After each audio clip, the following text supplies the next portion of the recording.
نحمده ونصلي على رسوله الكريم اما بعد فاعوذ بالله من الشيطان الرجيم بسم الله الرحمن الرحيم رب اشرح لي صدري ويسر لي امري واحلل عقدة من لساني يفقهوا قولي. الحمد لله عدد خلقه وزنة عرشه ومداد كلماته والحمد لله قدر الأقدار وكتب الآجال وكبر الليل على النهار والحمد لله على أفضاله وواسع نعمائه نحمده ونشكره ومن كل ذنب نستغفره. ہر قسم کی حمد اللہ کے لیے ہے، اس کی مخلوقات کی تعداد کے برابر. کتنی ہے اس کی مخلوقات؟ انگنت. ہم اتنی بار اللہ سبحانہ تعالیٰ کی حمد و ثنا بیان کرتے ہیں. وزنۃ عرشہ، اور اس کے عرش کے وزن کے برابر. ومداد کلماتہ، اور اس کے کلمات کی سیاہی کے برابر. والحمد للہ قدر الاقدار، ہر قسم کی حمد اللہ کے لیے ہے جس نے تقدیریں مقرر کی. ہماری تقدیر بھی اللہ سبحانہ تعالیٰ نے مقرر کی ہے. ہر چیز کی زندگی کی مدت کو لکھا کہ کس چیز کو کتنی دیر باقی رہنا ہے اور کب ختم ہو جانا ہے، کیونکہ کل من علیہا فان ویبقى وجہ ربک ذو الجلال والاکرام. جتنی بھی چیزیں ہیں، جو کچھ بھی ہے، سب کچھ ختم ہو جائے گا. صرف بقا ہے تو ایک ہستی کو، اور وہ اللہ رب العزت کی ہستی ہے. ہر چیز کی زندگی کی مدت کو اسی نے لکھا، رات کو دن پر لپیٹا. ہر قسم کی حمد اللہ کے لیے ہے، اس کے احسانات پر اور اس کی وسیع نعمتوں پر. ہم اس کی حمد کرتے ہیں اور اس کا شکر ادا کرتے ہیں، اور ہر قسم کے گناہوں سے اس سے بخشش طلب کرتے ہیں. الحمدللہ کہ آج کا یہ دن اللہ سبحانہ تعالیٰ نے ہمیں عطا کیا اس وقت اس مجلس میں بیٹھنے کے لیے. یہ اسی کا احسان ہے، اور یہ خوشی کا موقع ہے، شادی کا موقع ہے جس پر یہ درس رکھا گیا ہے. تو اللہ سبحانہ تعالیٰ ہم سب پر اپنی رحمت نازل کرے اور ہمیں صحیح علم عطا فرمائے اور صحیح طور پر ہمیں اپنی زندگی بسر کرنے کی توفیق دے. انسانوں کے ساتھ جو تعلقات ہوتے ہیں، جو باہمی خوشگوار تعلقات ہوتے ہیں، ان کی بنیاد اللہ کا تقویٰ ہوتی ہے.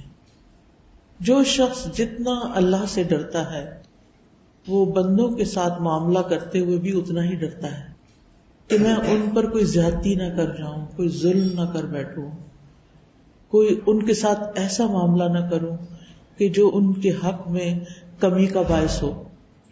لہذا وہ اس معاملے میں اللہ سبحانہ تعالیٰ کی رہنمائی طلب کرتا ہے. اور ہم سب مسلمان ہیں، 5 وقت کی نماز پڑھتے ہیں. ہر نماز کی ہر رکعت کے اندر ہم دعا کرتے ہیں اہدنا الصراط المستقیم، کہ اللہ ہمیں سیدھا راستہ دکھا. اور یہ ہر معاملے میں سیدھے راستے کی بات ہے. ہر معاملے میں، چاہے نماز ہو، چاہے عبادات ہو، چاہے شادی بیاہ ہو، چاہے غمی خوشی کا کوئی بھی موقع ہو، ہر موقع پر. تو آئیے ہم دیکھتے ہیں کہ اللہ سبحانہ تعالیٰ نے انسانوں کے اس باہمی رشتہ کے بارے میں ہمیں کیا رہنمائی دی ہے.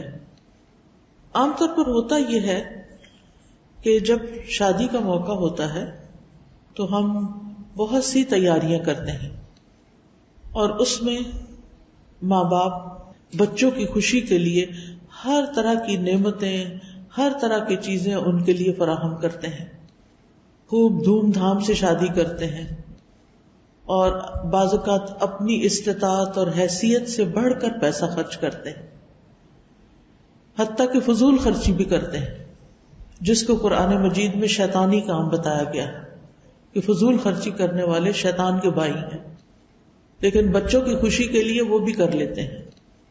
لیکن ان سب چیزوں سے زیادہ ایک ضروری کام یہ ہے کہ جن بچوں کی شادی ہے انہیں آئندہ زندگی گزارنے کے لیے تیار کیا جائے، یعنی ان کو ذہنی طور پر، عملی طور پر آپس کے تعلقات نبھانے کے لیے انہیں باقاعدہ تعلیم دی جائے، سکھایا جائے، ان کی تربیت کی جائے، ان کو ہر اعتبار سے تیار کیا جائے تاکہ وہ شادی کے بعد خوشگوار زندگی بسر کر سکیں۔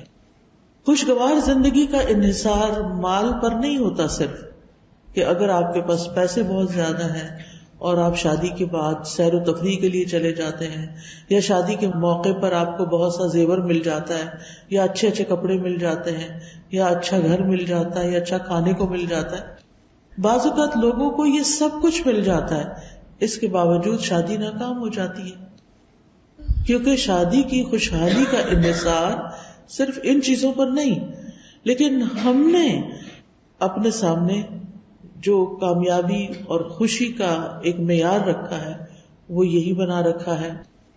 ہم بچوں کے ساتھ لاڈ پیار بھی بہت کرتے ہیں، ان کی فرمائشیں بھی بہت پوری کرتے ہیں، لیکن ان کو حقیقی محبت نہیں دیتے۔ حقیقی محبت کا تقاضا کیا ہے کہ ہم انہیں اس قابل بنائیں کہ وہ اپنے پاؤں پہ کھڑے ہو سکیں، وہ اپنی ذمہ داریاں پوری کر سکیں۔ ماں باپ کو یہ بات اچھی طرح پتہ ہوتی ہے کہ وہ لڑکی کو ہمیشہ اپنے گھر میں نہیں رکھ سکتے، چاہے وہ اس سے کتنا بھی پیار کرے۔ ہم سب یہ جانتے ہیں، بچی پیدا ہوتی ہے، اس کو ہم پالتے ہیں، پوستے ہیں، بڑا کرتے ہیں، اس سے محبت کرتے ہیں، سب کچھ کرتے ہیں، لیکن ایک وقت آتا ہے جب ہم اس کو اپنے خاندان سے باہر کے ایک مرد سے اس کا نکاح کر دیتے ہیں، چاہے وہ فیملی کا ہی بندہ کیوں، لیکن اپنا جو کلوز فیملی سرکل ہوتا ہے اس سے باہر دوسرے خاندان، چاہے بہن بھائیوں کا گھر ہی کیوں نہ ہو، وہاں ان کو بیاہ کے الگ کر دیتے ہیں۔ اب اس وقت یہ سوچنا چاہیے کہ بچی کو جس طرح ہم اپنے سے الگ کر رہے ہیں یا بیٹے کو بھی الگ کر رہے ہیں، تو کیا وہ اس قابل ہیں کہ دونوں مل کر ایک دوسرے کے حقوق بھی ادا کریں اور اپنی ذمہ داریاں بھی نبھا سکیں؟ عموماً آپ دیکھیں کہ جب بچے ماں باپ کے انڈر ہوتے ہیں، ماں باپ کے پروں تلے پلتے ہیں، تو اس وقت ان کی ہر ضرورت پوری کر دی جاتی ہے، ان کی ہر بات مان لی جاتی ہے، لاڈ پیار کیا جاتا ہے، اور یہ ماحول بالکل مختلف ہوتا ہے اس ماحول سے جس میں بچہ یا بچی جا رہے ہوتے ہیں۔ وہاں قدرتی طور پر، یہ فطری طور پر لاڈ پیار نہیں ملتا، بلکہ وہاں اپنی جگہ بنانی پڑتی ہے، اور اس معاملے میں بہت سے لوگ یہ اس بات یا یہ نقطہ سمجھتے نہیں، جس کی وجہ سے عموماً شادی پھر کامیاب نہیں ہوتی۔ ماں باپ کا گھر اور طرح ہوتا ہے اور شوہر کا گھر اس سے بالکل مختلف ہوتا ہے، اسی لیے وہ مشکلات کو فورس ہی بھی نہیں کر سکتے بچے کہ جو شادی کے بعد پیش آ سکتی ہیں۔ اور پہلے تو یہ ہوتا تھا کہ ماں باپ ہر چیز پر نگرانی کرتے تھے، اٹھنے بیٹھنے پر، بات چیت کرنے پر، دوستوں پر، کر کیا رہے ہیں بچے، اور اس کے مطابق ان کو تیار کرتے تھے، ان کی غلطیاں بتاتے، اور اکثر مائیں کہتی تم نے اگلے گھر جانا ہے، ہر وقت یہی تانے مل رہے ہوتے تھے، تمہارا آگے کیا بنے گا، تم نے اگلے گھر جانا ہے، یعنی ذہنی طور پر بھی اور عملی طور پر بھی ڈانٹ ڈپٹ کے ساتھ یہ تیاری کروا دی جاتی تھی۔ لیکن اب صورتحال بہت مختلف ہو گئی، بچے بہت زیادہ انڈیپینڈنٹ ہو گئے ہیں اور گیجٹس کے ساتھ زیادہ تر وقت ان کا گزرتا ہے، اپنی دنیا میں رہتے ہیں، ان کی پلیزر کا ایک الگ ہی معیار ہے۔ پہلے انسان کو انسانوں سے خوشی ملتی تھی، اب ان کو گیجٹس کے ساتھ خوشی ملتی ہے، وہ اپنے اپنے سیل فونز کے اوپر اپنی اپنی مرضی کے پروگرام دیکھتے ہیں۔ پہلے سارے گھر میں ایک ٹی وی ہوتا تھا، سب کو ایک جگہ بیٹھنا ہوتا تھا۔ مجھے اچھی طرح یاد ہے جب بچے چھوٹے تھے تو ان کو اگر اول تو محدود وقت کے لیے ٹی وی لگتا تھا، لیکن اگر لگتا تھا تو عموماً میں ساتھ ہی بیٹھ کے اپنا کام کرتی تھی، اور میں ساتھ ساتھ تبصرہ کر رہی ہوتی تھی کہ جو کچھ تم یہ دیکھ رہے ہو یہ حقیقی زندگی میں نہیں ہوتا ایسے، یعنی کبھی ہنسی کے انداز میں، کبھی سنجیدگی کے ساتھ، کبھی کسی طرح۔ تو بچوں کو سمجھ آ جاتی تھی کہ یہ جو باتیں کر رہے ہیں یہ بہت آرٹیفیشل ہے، یہ حقیقی زندگی نہیں ہے، تو اس سے بھی ایک بچوں کی تربیت ہو جاتی ہے۔ اب آپ دیکھیں کہ بچے اپنے اپنے، ہماری امی کہتی تھی گھورنا، پتہ نہیں پنجابی کا لفظ کبھی آپ نے گھورنا سنا ہے یا نہیں، یعنی تم لوگ اپنے اپنے گھورنے میں بیٹھے ہوئے ہو، تو یعنی اپنی دنیا الگ بنا کے بیٹھے ہوئے ہو، تو ایک ہوتا ہے نا گھر اور ایک ہوتا ہے گھور، تو یعنی گھر کے اندر ایک اور گھر الگ سے بنایا ہوا تم نے، تو اس میں رہنے سے تم کامیاب نہیں ہو سکتے. تمہیں زندگی کے چیلنجز کا مقابلہ کرنا چاہیے اور اس کے لیے تیاری کرنی چاہیے. تو تمام ماں باپ کی یہ ذمہ داری بنتی ہے کہ وہ بچوں کو وہ ادب آداب سکھائیں، وہ کام سکھائیں کہ جو انہیں آئندہ زندگی میں لازماً کرنے ہیں. اب مثال کے طور پر اگر کوئی بچی یونیورسٹی میں ڈگری حاصل کر لیتی ہے تو ضروری نہیں کہ وہ جاب کرے. لڑکے کو تو بہرحال کام کرنا ہے، وہ تو ڈگری کر کے اگر اس کو بہت زیادہ نئی بھی چیزیں پتا ہوں گی تو وہ اپنی جاب کے سلسلے میں اپنے بزنس اور اپنے کام کو اگر جانتا ہے تو وہ اپنی ذمہ داری پوری کر لے گا. مشکل پیش آتی ہے لڑکی کو کہ جب ہم اس کو سارا وقت یونیورسٹیوں میں پڑھاتے رہتے ہیں اور پھر ایک دم اس کو بھیج دیتے ہیں ایسے گھر میں کہ جہاں پر کوئی اس کے ساتھ کمپرومائز کرنے والا نہیں ہوتا اور اس سے بہت زیادہ ایکسپیکٹیشن رکھی جاتی ہیں. اور ہمارے معاشرے میں خصوصاً پاکستانی معاشرے کے اندر جو جوائنٹ فیملی سسٹم ہے اس میں پھر اس پر نہ صرف یہ کہ اپنی ذمہ داری آتی ہے بلکہ شوہر کے بہن بھائیوں کی بھی آ جاتی ہے، اور بعض گھروں میں پھپھی اور باقی رشتے بھی موجود ہوتے ہیں. کل ہی مجھے کسی نے میسج کیا اور کہنے لگی کہ جب میری شادی ہوئی تھی تو میں بہت چھوٹی تھی عمر میں، اور ہمارے گھر میں کوئی 19-20 افراد رہتے تھے کہ میرے سارے دیور اور پھر کچھ بیوہ پھپھیاں اور پھر نندیں، اور یعنی 19-20 لوگوں کا مجھے کھانا پکانے میں مدد دینی ہوتی تھی. اور پھر کہتی تھی کہ ہمارے سسر جو تھے وہ بہت مہمان نواز تھے، ہر کھانے میں کچھ نہ کچھ لوگ ضرور ہوتے تھے، تو ٹوٹل ہمیں کوئی 24-25 لوگوں کا کھانا ہر روز بنانا ہوتا تھا. کہتی کہ آتے ہی میرے اوپر اتنی ذمہ داری پڑی کہ یعنی سیدھا کر کے رکھ دیا مجھے. اور پھر آہستہ آہستہ پھر ساروں کی شادیاں ہو گئی، سارے اپنی اپنی دنیا میں چلے گئے، شوہر کا انتقال ہو گیا. آج وہ کہتی ہے میں اس بڑے گھر میں اکیلی رہتی ہوں. تو زندگی کیسے کیسے رخ بدل جاتی ہے. بہرحال یہ تو ایک الگ کہانی ہے، لیکن کہنے کا مقصد یہ ہے کہ جو بچیاں اس ذہن کے ساتھ اگلے گھر جاتی ہیں کہ وہاں بہرحال ذمہ داریاں ادا کرنی ہوگی، وہاں بہرحال نئے رشتے ہوں گے اور ماں باپ جیسے نہیں ہوں گے، بلکہ وہاں محبت ارن کرنی پڑے گی، وہاں اپنے آپ کو پروو کرنا پڑے گا. کیونکہ عام طور پر بچیاں میکے کوئی گھر سمجھتی رہتی ہیں، حالانکہ ان کا گھر ہوتا نہیں، گھر تو آگے ہوتا ہے. لیکن بہت سی بچیاں پھر سسرال کو گھر سمجھ نہیں پاتی، یعنی اسے گھر کے طور پر ایکسپٹ نہیں کرتی. اور جو بچیاں اسے گھر کے طور پر ایکسپٹ نہیں کرتی پھر ان کی ایڈجسٹمنٹ بڑی مشکل ہو جاتی. وہ ایک ایلین کی طرح اس میں رہتی ہیں، وہ ایک ایلین کی طرح ٹریٹ کر رہی ہوتی ہیں، پھر ان کا دل نہیں لگتا، پھر ان کو مسائل پیش آتے ہیں.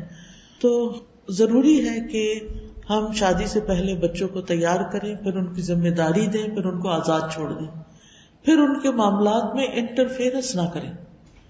کیونکہ مسائل جب کھڑے ہوتے ہیں کہ جب شادی کے بعد دونوں طرف سے لڑکے والے بھی اور لڑکی والے بھی، ان دونوں کے میاں بیوی کے بیچ میں مداخلت شروع کر دیتے ہیں، انٹرفیئرنس کرتے ہیں، ہر معاملے میں روک ٹوک کرتے ہیں. تو اس لیے بہت ضروری ہے کہ ہم دیکھیں کہ ہمارا دین اس معاملے میں ہمیں کیا بتاتا ہے.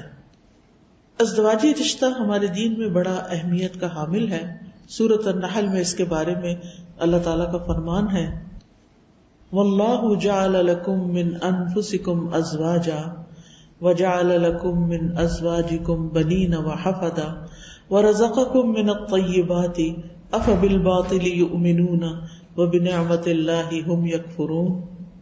اور اللہ نے تمہارے لیے تمہارے نفسوں سے بیویاں پیدا کی اور تمہارے لیے تمہاری بیویوں سے بیٹے اور پوتے پیدا کیے، اور اس نے تمہیں پاکیزہ چیزوں سے رزق دیا، کیا پھر بھی وہ باطل پر ایمان لاتے ہیں اور اللہ کی نعمت کا انکار کرتے ہیں.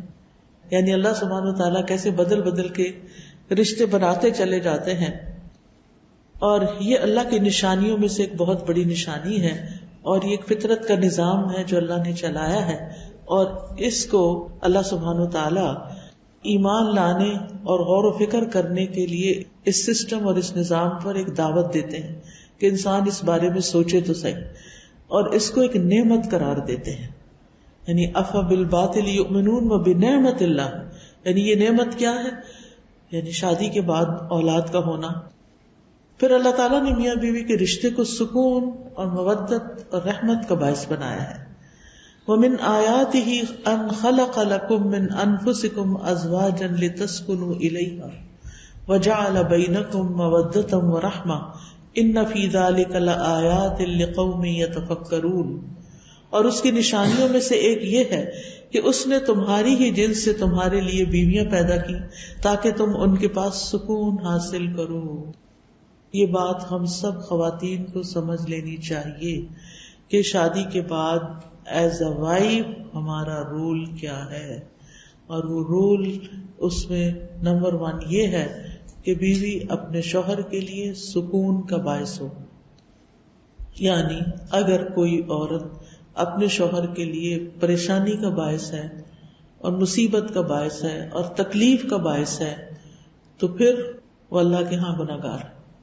کیونکہ اللہ نے یہ رشتہ بنایا اس لیے، عورت کو خوبصورتی اس لیے دی، عورت کے اندر نرمی اس لیے رکھی، عورت کے اندر محبت کے جذبات اس لیے رکھے، عورت کے اندر یہ ساری خوبیاں اس لیے رکھی تاکہ وہ اپنے شوہر کو آرام اور کمفرٹ فراہم کرے. یعنی یہ بنیادی ذمہ داریوں میں سے ہے. ٹھیک ہے دونوں کے مزاج میں اختلاف ہوگا، مرد مرد ہے، عورت عورت ہے، دونوں ایک جیسی طرح نہ سوچتے ہیں، نہ ان کے جسم ایک جیسے ہیں، نہ ان کے فنکشنالٹی ایک جیسی ہے، وہ دونوں مختلف چیزیں ہیں. لیکن عورت کا یہ رول کہ اللہ تعالیٰ نے اس کو سکون کا باعث بنایا، محبت کا ذریعہ بنایا، رحمت کا ذریعہ بنایا. پھر آپ دیکھیے کہ ہمارے دین نے نکاح کی رغبت دلائی ہے. فرمایا وَأَنكِحُوا الْأَيَامَ مِنكُمْ وَالصَّالِحِينَ مِنْ عِبَادِكُمْ وَإِمَائِكُمْ، اور اپنے میں سے بے نکاح مردوں عورتوں کا نکاح کر دو. یعنی جن کی شادی نہیں ہوئی ان کی شادی کرنے کے لیے تم اپنا رول پلے کرو. یعنی یہ معاشرے کی ذمہ داریوں میں سے ہے. پہلے آپ دیکھیں کہ کسی خاندان میں کوئی بچی ہوتی تھی، اس کا کوئی مسئلہ ہوتا تھا، اگر وہ بیوہ ہو گئی ہے، اگر اس کی طلاق ہو گئی ہے تو سارے خاندان والے اس بچی کے لیے فکر مند ہوتے تھے کہ اس کا گھر بس جائے.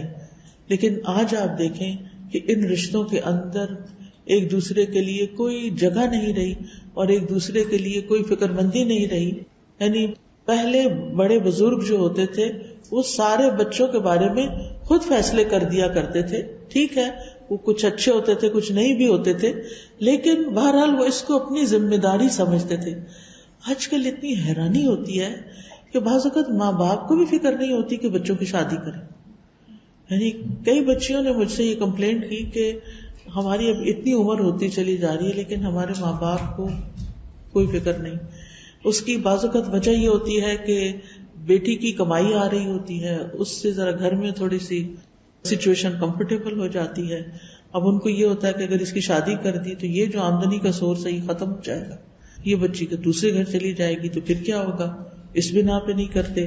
اور بعض اوقات کچھ دوسرے ریزنز ہوتے ہیں، یعنی وہ ایکٹیو رول پلے نہیں کرتے، وہ فکر مندی نہیں کرتے. میں نہیں کہتی سب ایسے، لیکن ایسی مثالیں بھی اب موجود ہیں کہ جو اپنی ذمہ داری کو نبھانا نہیں چاہتے. ان کو بچوں کی بڑھتی ہوئی عمریں نظر نہیں آتی، اور کچھ ہیں کہ بہت فکر کرتے ہیں، بہت دعائیں کرتے ہیں، لیکن اللہ کی طرف سے ابھی اذن نہیں ہوتا. تو تقدیر کا ایک فیصلہ ہوتا ہے، اللہ تعالیٰ ہی بہتر جانتا ہے کہ کس کی شادی کب ہونی چاہیے، جلدی ہونی چاہیے یا دیر سے ہونی چاہیے.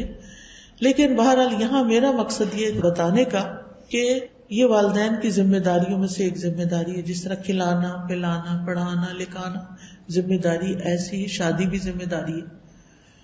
پھر اسی طرح اللہ تعالیٰ فرماتے ہیں کہ ان یکونوا فقراء یغنیہم اللہ من فضلہ، کہ اگر وہ محتاج ہوں گے تو اللہ ان کو اپنے فضل سے غنی کر دے گا.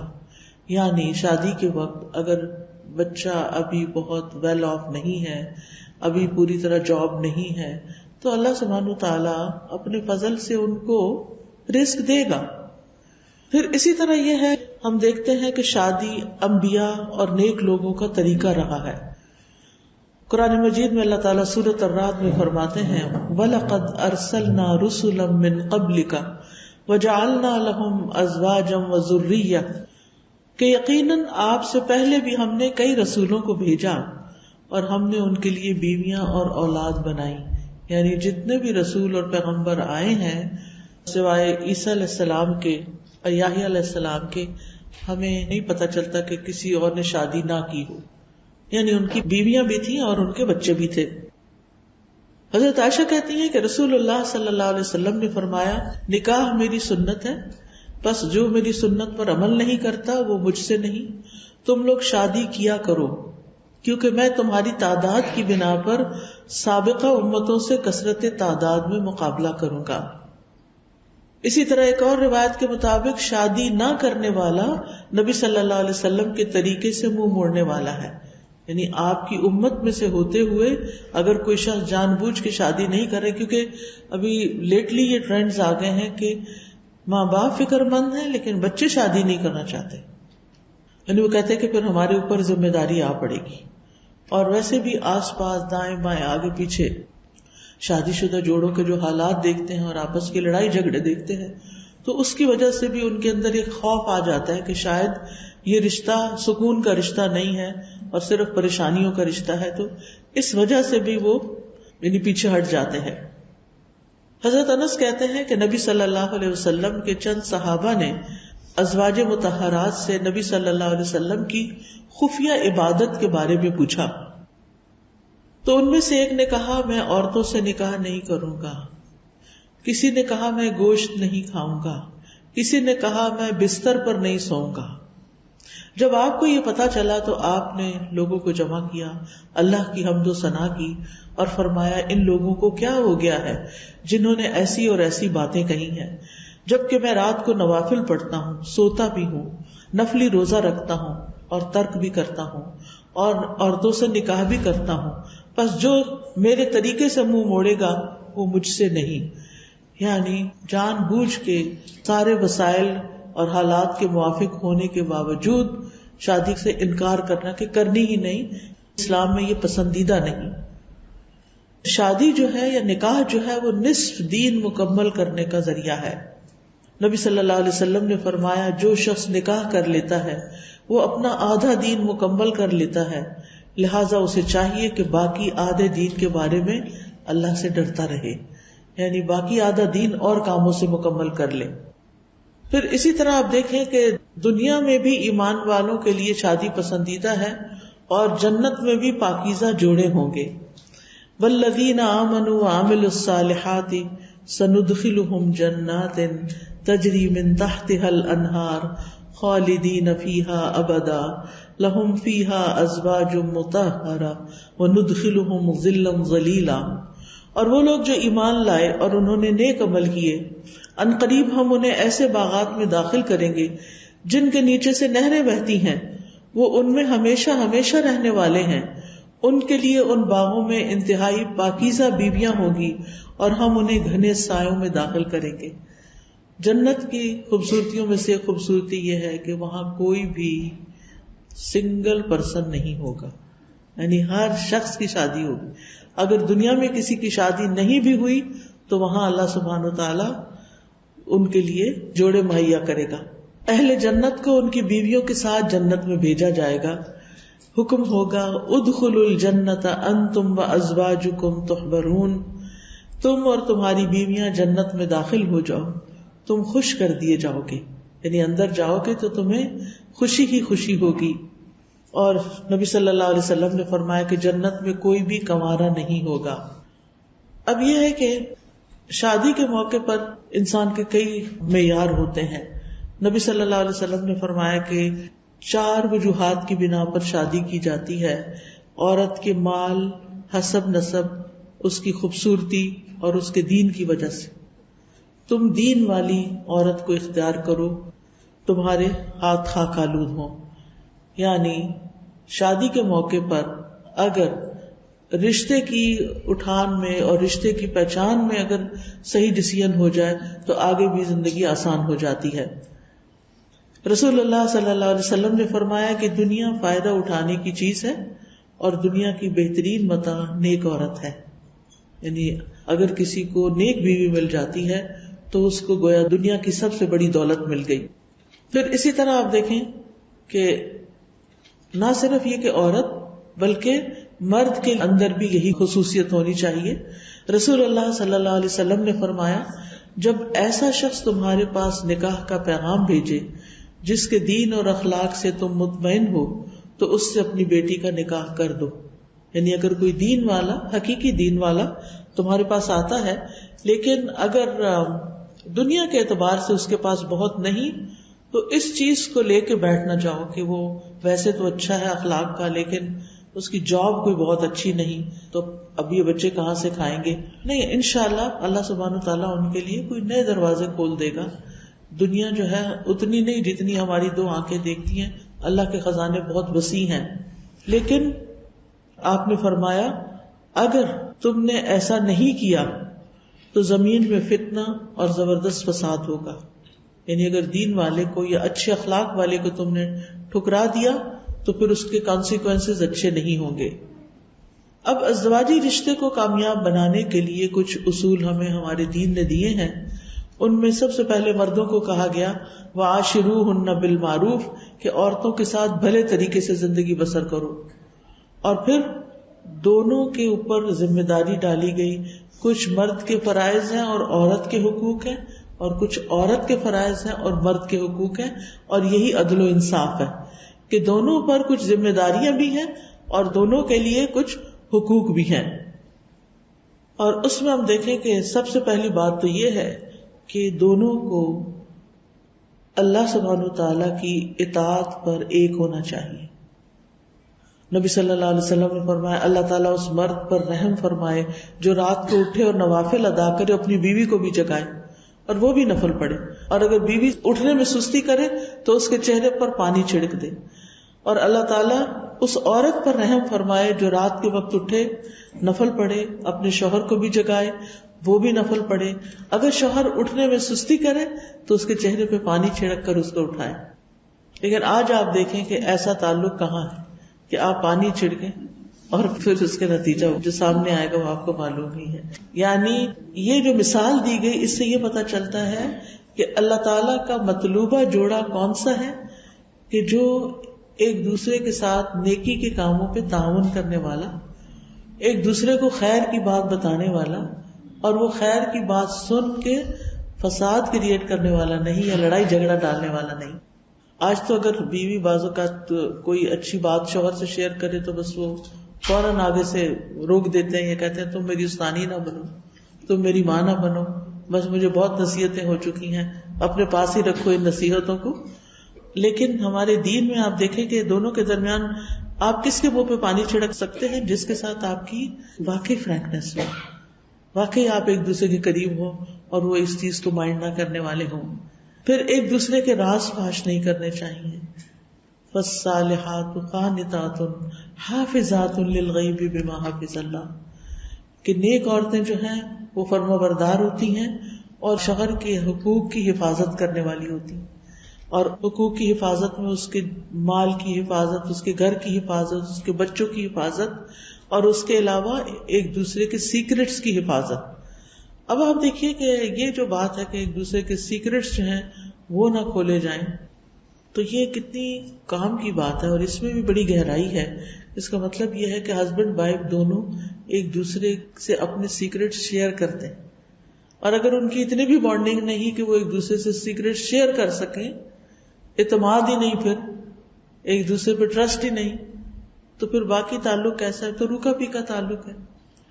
اور اس میں سیکرٹس تو کیا، اب آپ دیکھیں کہ سیکرٹلی بہت کچھ ایک دوسرے کے پیچھے کر چکتے ہیں. آج ہی کو بتا رہا تھا کہ خاتون کا بہت ہی بیچاری کا برا حال ہے کہ اس کی میاں نے بالکل خاموشی سے چھپا کے شادی کر بتایا ہی نہیں، اور کسی کو ہوا بھی نہیں لگی اور کوئی سوچ بھی نہیں سکتا تھا کہ وہ ایسے کر سکتا ہے. لیکن آپ دیکھیے کہ اگر دونوں کے دل ایک دوسرے سے جڑے ہوئے ہوں، ایک دوسرے سے مشورہ کرنے والے ہوں، امرہم شورى بینہم، اور آپس میں ایک دوسرے کے ساتھ اچھے تعلقات ہوں، تو پھر اگر شادی کرنے بھی ہے تو مشورے سے ہی کریں گے نا، پھر سیکرٹلی کرنے کی ضرورت پیش نہیں آئے گی. اگرچہ وہ حامی تو نہیں بھری جائے گی، لیکن بہرحال پھر دونوں کا مل کے اولاد کی تربیت کرنا اور اولاد کی طرف توجہ دینا یہ بھی بڑا ضروری ہے. نبی صلی اللہ علیہ وسلم نے فرمایا تم میں سے ہر شخص نگران ہے اور اس سے اس کی رعیت کے بارے میں پوچھا جائے گا. مرد اپنے گھر والوں پر نگران ہے اور عورت اپنے خاوند کے گھر اور اولاد پر نگران ہے. یعنی یہ عورت کی رسپانسبلٹیز میں ہے. بس ہر شخص نگران ہے اور ہر کوئی اپنی رعیت کے بارے میں جواب دہ ہے. پھر آپ دیکھیے کہ باہمی خوشگوار تعلقات قائم رکھنے میں جہاں بیوی کا ایک کردار ہے وہاں شوہر کا بھی ایک کردار ہے. سب سے پہلی بات تو یہ کہ شوہر کو اپنی بیوی کے ساتھ سب سے اچھا ہونا چاہیے اور پھر اپنے بچوں کے ساتھ، اور یعنی اس کی محبت اور احترام اور اس کی کیئر، اس کا سب سے بڑا حقدار اس کے اپنے گھر والے ہیں. حضرت عائشہ کہتی ہیں کہ رسول اللہ صلی اللہ علیہ وسلم نے فرمایا تم میں سب سے بہترین شخص وہ ہے جو اپنے اہل و عیال کے لیے اچھا ہے، اور میں تم میں سے سب سے زیادہ اپنے گھر والوں کے لیے اچھا ہوں. تم سب لوگوں میں سب سے اچھا سلوک میں خود اپنے گھر والوں کے ساتھ کرتا ہوں. آپ دیکھیے کہ لوگوں کے باہر لوگوں سے تعلقات بہت اچھے ہوتے. لوگ کہتے ہیں یہ فلاں شخص تو اتنا کیئرنگ ہے، اتنا کائنڈ ہے، اتنا اچھا ہے، اتنا مہربان ہے، لیکن اگر وہی اس کی گواہی اس کے بیوی اور بچوں سے لی جائے تو بالکل ہی الٹ ہوگی. یعنی کئی لوگ ایسا ظلم کرتے ہیں کہ باہر تو بہت اچھے ہوتے ہیں لیکن گھر آ کے یعنی ساری فرسٹریشن گھر والوں پہ. حسن بصری کہتے ہیں اللہ تعالیٰ کے نزدیک پسندیدہ بندے وہ ہیں جو اپنے اہل و عیال کو سب سے زیادہ نفع دینے والے ہیں. تو گویا گھر والوں سے سب سے اچھا اخلاق رکھنا چاہیے. حضرت عائشہ سے پوچھا گیا کہ نبی صلی اللہ علیہ وسلم کا اپنے گھر والوں سے کیسا تعلق تھا، تو انہوں نے بتایا کہ وہ تمام لوگوں میں سے سب سے زیادہ اچھے اخلاق والے تھے. یعنی جو آپ نے کہا کہ اپنے گھر والوں کے لیے اچھا، حضرت عائشہ نے وہی بات ان کے حق میں کہی. آپ کوئی بےہودہ کام یا فحش گفتگو نہیں کرتے تھے، نہ ہی بازاروں میں شور کرنے والے، نہ برائی کا بدلہ برائی سے دینے والے، بلکہ معاف کرنے والے اور درگزر کرنے والے تھے. تو گھر والوں کے ساتھ اچھا اخلاق برتنے کے لیے کیا کیا چیزیں فائدہ مند ہیں؟ ان میں سے نمبر 1، ہمیشہ مسکراتے ہوئے گھر داخل ہوں. یعنی گھر داخل ہو کے سلام کریں اور مسکرائیں. آپ پیچھے سے کتنے بھی پریشان ہوں کوئی بات نہیں، ایسے گرم جوشی سے سلام کریں جیسے آج آپ کا دن بہت ہی زبردست گزرا ہے.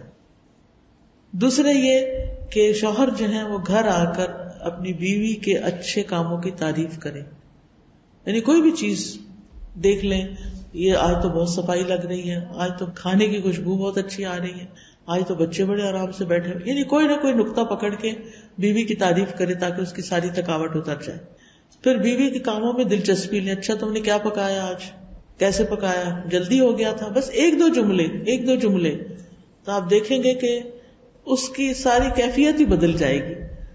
پھر اسی طرح کبھی کوئی چیز لائیں تو کہیں کہ یہ خاص تمہارے لیے لایا، یعنی ہدیہ تحفہ وغیرہ.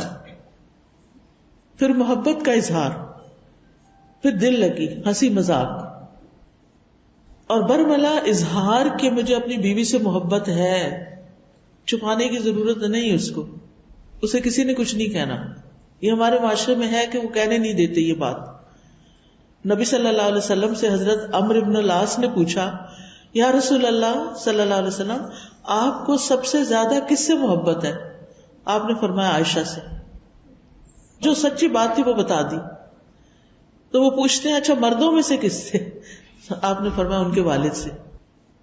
یعنی یہ گھرانہ مجھے بہت عزیز ہے. پھر اسی طرح حضرت عائشہ سے پہلے حضرت خدیجہ سے آپ کو بہت محبت تھی، اور حضرت عائشہ کہتی ہے کہ میں نے آپ کی ازواج میں سے کسی پہ رشک نہیں کیا سوائے حضرت خدیجہ کے. اور جب آپ کوئی بکری ذبح کرتے تھے تو آپ فرماتے کہ اس کا گوشت خدیجہ کی سہیلیوں کو جا کر دیا.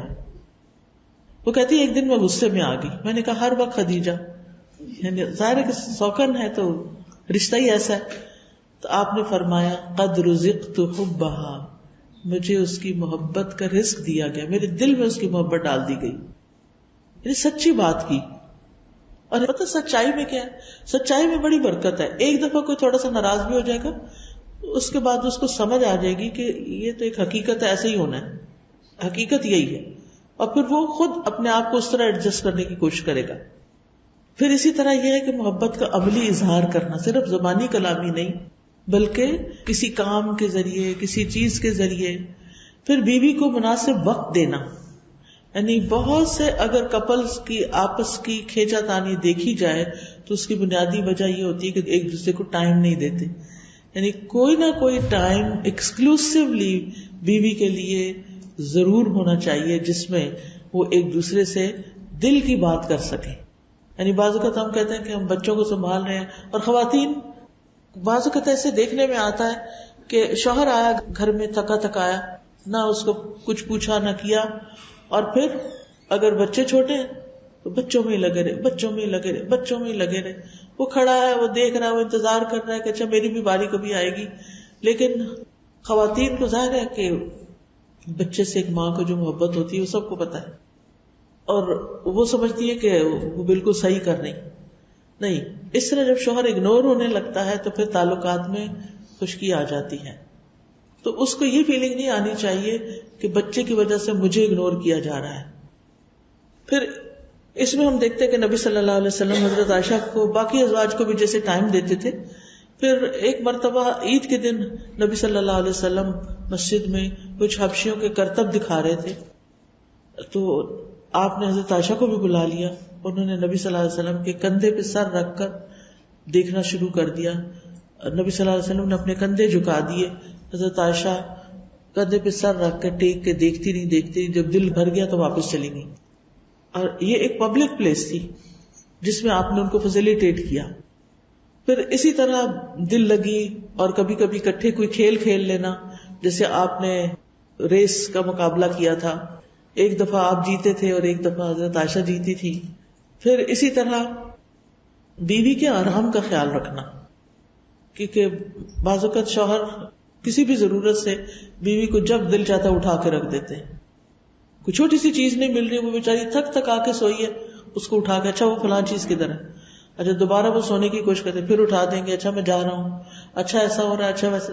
اب اس میں کیا ہوتا ہے کہ بیوی کے لیے بعض اوقات اور بہت سی ذمہ داریاں ادا کرنی مشکل ہو جاتی. تو ایسی چھوٹی چھوٹی چیز کا خیال کرنا. اس میں ہمیں ایک حدیث ملتی ہے نبی صلی اللہ علیہ وسلم کے بارے میں.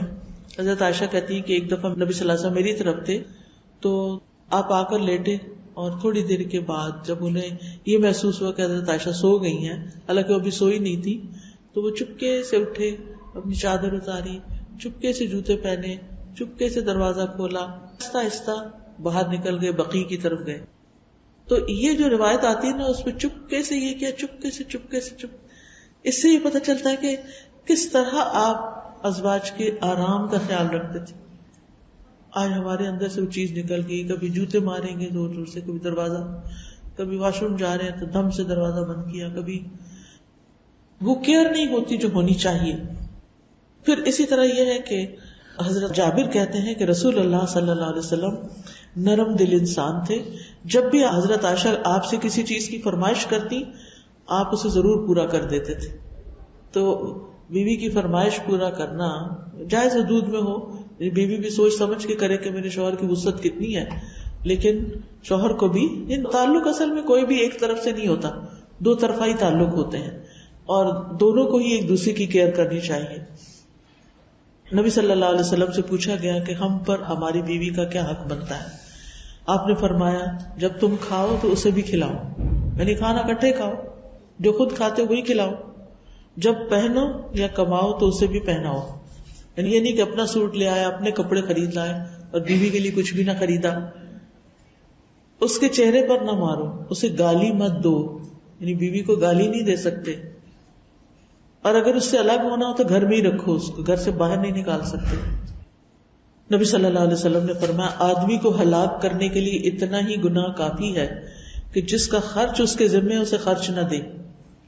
یعنی بیوی کا، بچوں کا نان نفقہ شوہر کے ذمے ہے، اور اگر وہ نہیں دیتی تو وہ گناہگار ہے، لیکن اپنی استطاعت کے مطابق جتنا بھی وہ دے سکتا ہو. پھر اسی طرح بیوی کی اچھی عادات پر اس کی حوصلہ افزائی کرے، یعنی بیوی کا جو ٹیلنٹ ہے یا اس کے اندر جو صلاحیت ہے اس میں اس کو انکریج کرے، اس پہ ہاتھ نہ اٹھائے، بیوی کے کاموں میں اس کی مدد کرے. نبی صلی اللہ علیہ وسلم نے فرمایا ہر وہ بھلا کام جو تم اپنے گھر والوں کے ساتھ کرو وہ ان پہ صدقہ ہے. پھر اسی طرح گھر کے کام کاج میں تعاون، بیوی کی سہیلیوں کے ساتھ بھی اچھا سلوک کرنا. نہ کہ اس دمکا کے رکھنا کہ تم کسی کے ساتھ سلام دعا نہ رکھو، کسی کو گھر نہ بلاؤ، کسی کے گھر ملنے نہ جاؤ، کیونکہ بعض شوہر اتنی سختی کرتے ہیں اس معاملے میں، اتنے سیکیور ہوتے ہیں کہ نہ کسی سے ملنے دیتے ہیں نہ کسی کو آنے دیتے ہیں. لیکن نبی صلی اللہ علیہ وسلم اس چیز کا خیال رکھتے تھے. جب کوئی بکری ذبح کرتے حضرت خدیجہ کی دوستوں کو بھی بھجواتے. اور حضرت انس کہتے ہیں کہ وہ گھر میں ہی ہوتے تھے کہ نبی صلی اللہ علیہ وسلم کے پاس جب کوئی چیز لائی جاتی تو آپ فرماتے فلاں عورت کو دے آؤ، وہ خدیجہ کی سہیلی تھی، فلاں کے گھر دے آؤ، وہ خدیجہ کی سہیلی تھی. یعنی یہ محبت مرنے کے ساتھ مر نہیں جاتی، بلکہ جو سچی محبت ہوتی ہے وہ بعد میں بھی باقی رہتی، وہ ہمیشہ کے لیے باقی رہتی ہے. پھر اسی طرح بیوی کے مسائل اور مشکلات میں اس کا ساتھ دینا. اگر بچے تنگ کر رہے ہیں یا اور کوئی چیز گھر کی خراب ہو گئی ہے یا کچھ بھی جس کی وجہ سے اس کے لیے گھر کا کام مشکل ہو گیا ہے تو اس کو آسانی دینا. پھر اسی طرح بیوی کو ناراض ہونے کی بھی گنجائش دینا. اگر کسی وقت اس کا کوئی موڈ آف ہو گیا ہے تو اس کے پیچھے نہیں پڑ جانا اور برا بھلا نہیں کہنا شروع کر دینا، بلکہ اس کی رعایت کرنا. پھر بیوی کے والدین کو اس کی شکایت نہیں لگانا. پھر اسی طرح گھر والوں کے اندر اچھی عادات ڈالنا اور اصلاح کرنا اور اپنی سے زیادہ گھر والوں کی فکر کرنا. اگر بیمار ہو جائے تو ایکسٹرا کیئر کرنا اور ان کے لیے دعائیں کرنا. نبی صلی اللہ علیہ وسلم حضرت عائشہ کے لیے خاص دعا کرتے تھے، اللہم اغفر لعائشہ ما تقدم من ذنبها وما تأخر وما اسرت وما اعلنت. اے اللہ عائشہ کے پہلے پچھلے اعلانیہ مخفی سب گناہ معاف کر دے. یعنی نام لے کے آپ کے لیے دعا کرتے تھے اور آخرت کا ساتھ بنانے کی خواہش رکھتے تھے. اس کے برعکس اگر شوہر کچھ ایسے کام کرتے ہیں جو تعلقات کو خراب کرتے ہیں تو ان سے بھی بچنے کی ضرورت ہے. مثلا بیوی کو اگنور کرنا، یعنی ہر ایک کو توجہ دینا، ہر ایک سے باتیں کرنا، ہر ایک سے ہنسنا کھیلنا اور بیوی کی پرواہ نہ کرنا. خاص طور پر بعض جوائنٹ فیملی میں ہوتے ہیں لوگ، گھر میں آئے ہیں، ٹھیک ہے والدین سے ملے اچھی بات ہے، پھر گھر میں جو بہن بھائیوں کے بچے ہیں ان کے ساتھ کھیلنے لگ گئے، پھر کسی اور کے ساتھ، اور بیوی کی باری نہیں آ رہی تو دس از رانگ. پھر اسی طرح طلاق کی دھمکی دینا بات بات پہ، پھر دوسری شادی کی دھمکی دینا، بے عزت کرنا، سب کے سامنے بے عزتی کر دینا، وقت ہی نہ دینا. بیوی کے لیے پابندی، اپنے لیے آزادی. وہی بیوی کو اس کام سے جس سے منع کیا خود ہی وہی کام کر لیا. ہر وقت نکتہ چینی کرتے رہنا، ہر چیز میں عیب نکالنا اور کسی تھرڈ پرسن کی خاطر بیوی سے جھگڑا شروع کر دینا، الزام لگانا اور بیوی کے رشتہ داروں کے ساتھ بدتمیزی کرنا. یہ سارے ایسے کام ہیں کہ جس سے ہسبینڈ وائف کے تعلقات خراب ہوتے ہیں. اسی طرح اچھے تعلقات میں عورت کا بھی کردار ہے. سب سے پہلے یہ کہ شوہر کا ٹرسٹ باقاعدہ برقرار رکھے، مال اور نفس کی حفاظت کرے، معروف کاموں میں اس کی اطاعت کرے، اس کو راضی رکھے، خوش کرنے والے کام کرے، اس کی ہم نوائی کرے. ہم نوائی کا مطلب یہ ہے کہ اس کی ہاں میں ہاں بھی ملائے اگر وہ صحیح بات کر رہا ہے. بعض اوقات ایسا ہوتا ہے نا کہ آپ ایک بات کہتے ہیں لیکن آپ شور نہیں ہوتے، آپ کو ایک کنفرمیشن چاہیے ہوتی ہے کسی اور سے کہ کوئی اور آپ کے ساتھ مل جائے. تو اسی طرح یعنی اگر شوہر کہیں کوئی بات کر رہا ہے تو آپ دیکھیں گے کہ اگر آپ اس کا ساتھ دیں گے تو آپ کو بہت زیادہ اس کے صلے میں آپ کے ساتھ اچھا برتاؤ ہوگا. پھر اسی طرح شوہر سے محبت کرنا. نبی صلی اللہ علیہ وسلم نے فرمایا تمہاری بہترین بیویاں وہ ہیں جو محبت کرنے والی ہیں، ہم نوائی کرنے والی ہیں، ہمدردی کرنے والی ہیں، زیادہ بچے پیدا کرنے والی ہیں، بشرطے کہ وہ اللہ سے ڈرنے والی ہوں. پھر اسی طرح شوہر کا ایمان بڑھانا، نیکی کے کاموں میں اس کو ساتھ لے کے چلنا اور صبر و شکر کے ساتھ زندگی بسر کرنا. یعنی جب تکلیف آئے تو صبر کرے، جب اچھی نعمت کوئی ملے تو شکر ادا کرے. پھر اسی طرح کھلے دل سے زندگی بسر کرنا، یعنی چھوٹی چھوٹی چیزوں کو گن گن کے رکھنا. گھر میں اتنی چیزیں لایا تھا، وہ کدھر گئیں، وہ کسی کو دے دی تم نے، وہ کہاں گئیں، یہ کیا ہوا، وہ کیا ہوا. فریج کو جھانک کے دیکھنا، الماریاں کھول کھول کے دیکھنا تاکہ جائزہ لیا جائے کہ بیوی نے کیا کیا ہے. اس طرح کی تجسس اور اس طرح کی چیزیں جو ہیں وہ اعتماد خراب کرتی ہیں. گھر جو ہے نا یہ عورت کی ڈومین ہے، اس میں اس کو فریڈم ملنی چاہیے اس کی اتھارٹی ہونی چاہیے. پھر اسی طرح اپنے حقوق معاف کر دینا، شوہر کی خوشی میں خوش ہونا، مشکل حالات میں شوہر کا ساتھ دینا. یعنی کبھی جاب چلی جاتی ہے، کبھی اور مشکلات آ جاتی ہیں، کبھی عورت کو جاب کرنی پڑ جاتی ہے گھر چلانے کے لیے. پھر شوہر کی مخالفت نہ کرنا، اور خاص طور پر اگر وہ کوئی صحیح بات کر رہا ہے. پھر شوہر کو تکلیف نہ دینا. پھر بد دعا نہ کرنا، کیونکہ ہم عورتوں کی عادت ہوتی ہے کہ جذباتی ہوتی ہے، چھوٹی چھوٹی باتوں پہ جلد غصے میں آ جاتی ہے. بعض عورتیں اپنے ہی بچوں کو بد دعائیں دینے لگتی ہیں، شوہر کو بد دعا دینے لگتی ہیں. نبی صلی اللہ علیہ وسلم نے فرمایا بد دعا نہ کرو، نہ اپنے اوپر، نہ اپنی اولاد پر، نہ اپنے خادموں پر، نہ اپنے مالوں پر، کیونکہ ایسا نہ ہو کہ وہ قبولیت کی گھڑی ہو جس میں اللہ تعالیٰ سے کچھ مانگا جائے تو وہ دعا قبول کر لے. پھر اسی طرح لان تان نہ کی جائے، صاف ستھرا رہنا یہ بیوی کی ذمہ داریوں میں سے، کیونکہ بعض اوقات عورتیں صفائی کا خیال نہیں رکھتی جس کی وجہ سے مردوں کو ان سے خاص نفرت ہو جاتی ہے. پھر اسی طرح زیادہ مطالبے نہ کیے جائیں. پھر بچوں کی تربیت اچھی کی جائے. بہت دفعہ عورت کو ڈانٹ پڑ جاتی ہے بچوں کی شرارتوں کی وجہ سے کہ تم نے ان کو یہ سکھایا ہے، تم ان کو یہ سکھا رہی ہو، تم ان کی تربیت کیوں نہیں کرتی. اور بعض اوقات دوسرے لوگ بھی کان بھرے ہوئے ہوتے ہیں. پھر اسی طرح شوہر کی اجازت کے بغیر نفلی عبادت نہ کرنا، کسی کو گھر میں نہیں آنے دینا. پھر کچھ چیزیں ایسی ہیں جو ایک عورت کرے تو اس کے گھر میں زیادہ خوشگواری ہو سکتی ہے. وہ ہے گھر کو صاف ستھرا رکھنا، کام کو وقت پر سمیٹ دینا، کھانا پکاتے ہوئے ذکر اور فکر کرتے رہنا. پھر سنی سنائی باتیں آگے نہ بڑھانا. خاوند جب کام پہ جا رہا ہو تو دعا کے ساتھ رخصت کرنا، اس کے آنے سے پہلے گھر کو صاف کر لینا. خاوند کے رشتہ داروں سے میل ملاقات اور تعلقات بحال رکھنا، اچھے تعلقات رکھنا، کیونکہ وہ بہت بڑا ذریعہ بنتے ہیں آپس کے خوشگوار تعلقات کے. پھر اسی طرح شوہر کو بھی اچھے کاموں کی ترغیب دلانا، جس صدقہ خیرات کی اور اس طرح کی چیزیں. فون پر شوہر کے سامنے مختصر بات کرنا، کیونکہ ان کو اس چیز سے عام طور پہ بہت اعتراض ہوتا ہے کہ میں گھر میں آتا ہوں اور تم فون لے کے بیٹھ جاتی. بہتر یہی ہے کہ جو کام کرنے ہیں وہ پہلے سے کر کے رکھ لیں، جب وہ آئیں ان کو بھرپور توجہ دیں، جب وہ اپنے کام لگ جائے پھر آپ بھی اپنے کام لگ جائیں. بس وہ تھوڑی دیر کی بات ہوتی ہے.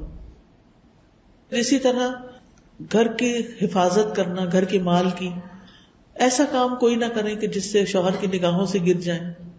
بچوں کے بارے میں، گھر چلانے کے بارے میں شوہر سے مشورہ کرتے رہیں، چاہے آپ نے مرضی اپنی کرنی ہو، کیونکہ اگر ان سے مشورہ کرتے رہے تو وہ انکلوڈیڈ فیل کرتے ہیں. پھر اسی طرح خاوند کی ضروریات پوری کرنے میں تردد نہیں ہونا چاہیے، اور پریشانی کے وقت تسلی دینی چاہیے. اگر وہ کسی بات پر توجہ دلا رہا کہ یہ تمہاری غلطی ہے، تم مان لینا چاہیے، اچھا ٹھیک ہے آئی ایم سوری. سوری کا لفظ کتنا چھوٹا سا ہے نا، اور بول دینے سے کتنا فرق پڑ جاتا ہے انسان کے. لیکن اگر انسان حساب کتاب شروع کر دیتا اور بحث شروع کر دیتا اور اپنے آپ کو سچا ثابت کرتا ہے تو یہ چیز اور زیادہ مسائل کھڑے کر دیتی ہے. اور بہت سارے اپنے غم اور دکھ شوہر سے شیئر نہیں کرنا، یعنی کچھ تو کرنا لیکن سارے نہیں کرنا، اللہ سے کرنا ہے. انما اشکو بثی وحزنی الی اللہ، کیونکہ اگر ہم ہر وقت شوہر کے سامنے اپنی پریشانی اور رونا لے کے بیٹھے تو یہ بالکل ہی تکلیف دینے والی بات ہے. وہ گھر آیا، باہر کے مسئلے مسائل سن کے، اب گھر میں آ کے نئے مسئلے شروع ہو گئے ہیں. آپ اس کی جگہ اپنے آپ کو رکھ کے دیکھیں کہ اس کا حال کیا ہوگا. پھر اسی طرح جہاں اللہ کی نافرمانی ہوتی ہو وہاں شوہر کی بات نہ ماننا، کیونکہ ویسے تو اطاعت ہے لیکن اگر وہ کسی ایسے کام کا حکم دے رہا ہے اللہ تعالیٰ نے جس سے منع کیا ہے تو پھر اللہ کی بات مانی جائے گی، اس کی نہیں مانی جائے گی. اور آخری چیز یہ ہے کہ خوب خوب دعائیں کرنا. اب ہم دعا کر لیتے ہیں.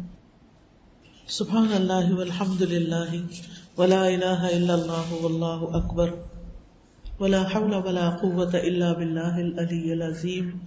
اللہم صل علی محمد وعلی آل محمد کما صلیت علی ابراہیم وعلی آل ابراہیم انک حمید مجید. اللہم بارک علی محمد وعلی آل محمد کما بارکت علی ابراہیم وعلی آل ابراہیم انک حمید مجید. ربنا آتنا فی الدنیا حسنہ وفی الآخرۃ حسنہ وقنا عذاب النار ربنا لا تزغ قلوبنا بعد إذ هديتنا وهب لنا من لدنك رحمة إنك أنت الوهاب ربنا هب لنا من أزواجنا وذرياتنا قرة أعين واجعلنا للمتقين إماما اللهم ألف بين قلوبنا وأصلح ذات بيننا واهدنا سبل السلام ونجنا من الظلمات إلى النور وجنبنا الفواحش ما ظهر منها وما بطن وبارك لنا في أسماعنا وأبصارنا وقلوبنا وأزواجنا وذرياتنا وتب علينا إنك أنت التواب الرحيم واجعلنا شاكرين لنعمتك مثنين بها قابليها وأتمها علينا. اے اللہ ہمارے گھروں میں آپس میں باہم الفت اور محبت پیدا فرما دے، ہمارے آپس کے معاملات کی اصلاح کر دے، ہمیں سلامتی کے رستوں کی طرف رہنمائی عطا کر دے، ہمیں اندھیروں سے نجات دے کر نور اور روشنی کی طرف لے آ، ہماری تمام ظاہری اور چھپی برائیوں سے ہمیں محفوظ رکھ، ہمارے کانوں، ہماری آنکھوں، ہمارے دلوں، ہمارے ازواج اور ہماری اولاد میں برکت عطا فرما، ہماری توبہ قبول فرما، بے شک تو بہت زیادہ توبہ قبول کرنے والا ہے، تو ہی رحمت فرمانے والا ہے، اور ہمیں اپنی نعمتوں پر شکر کرنے والا بنا اور ان کی تعریف کرنے والا بنا اور ان کو قبول کرنے والا بنا دے اور ان نعمتوں کو ہم پر مکمل کر دے یا رب العالمین یا ارحم الراحمین. تمام بیماروں کو صحت عطا فرما، تمام دکھی لوگوں کے دکھ دور فرما دے یا اللہ. جتنے بھی فوت شدہ ہمارے رشتہ دار ہیں، مسلمان ہیں، ان سب کی بخشش فرما. اللہم اغفر لہ وارحمہ وعافہ واعف عنہ واکرم نزلہ ووسع مدخلہ واغسلہ بالماء والثلج والبرد ونقہ من الخطایا کما ینقى الثوب الابیض من الدنس. اللہم ابدلہ دارا من دارہ واہلا خیرا من اہلہ. اللہم ادخلہ الجنۃ واعذہ من عذاب القبر ومن عذاب النار. یا اللہ ان کے درجات بلند فرما، ان کو جنت الفردوس میں جگہ عطا فرما، ان کی تمام کوتاہیوں سے درگزر فرما. یا رب العالمین تو ہمارے بچوں کو ہدایت عطا فرما. یا رب العالمین تو انہیں نیکی کے کام کرنے کی توفیق دے اور برائیوں سے دور کر دے. ربنا لا تؤاخذنا ان نسینا او اخطانا ربنا ولا تحمل علينا إصرا كما حملته على الذين من قبلنا ربنا ولا تحملنا ما لا طاقة لنا به واعف عنا واغفر لنا وارحمنا أنت مولانا فانصرنا على القوم الكافرين. یا رب العالمین یا ارحم الراحمین، جو کچھ ہم نے پڑھا ہے، سیکھا ہے، ہمیں اس پہ عمل کی توفیق دے. یا اللہ تو ہماری ہر معاملے میں رہنمائی فرما. یا اللہ تو ہمارے سارے معاملات درست فرما دے. یا رب العالمین جو بہنیں آئی ہیں ان کا آنا قبول فرما دے. یا اللہ اس گھر کے رہنے والوں کو اپنی رحمت سے ڈھانپ لے، ان کو برکتیں عطا فرما. یا اللہ جو اس محفل کا انہوں نے اہتمام کیا ہے انہیں اس کی بہترین جزا عطا فرما. یا اللہ آئندہ رمضان آنے والا ہے، اپنی رحمت سے ہمیں بہترین روزے رکھنے کی توفیق دے، بہترین دعائیں کرنے کی توفیق دے اور بہترین طریقے سے صحت کے ساتھ زیادہ سے زیادہ نیکیوں کی توفیق عطا فرما. ربنا تقبل منا انک انت السمیع العلیم وتب علینا انک انت التواب الرحیم. وصلی اللہ تعالی علی خیر خلقہ محمد وعلی آلہ واصحابہ وأهل بيته أجمعين برحمتك يا أرحم الراحمين.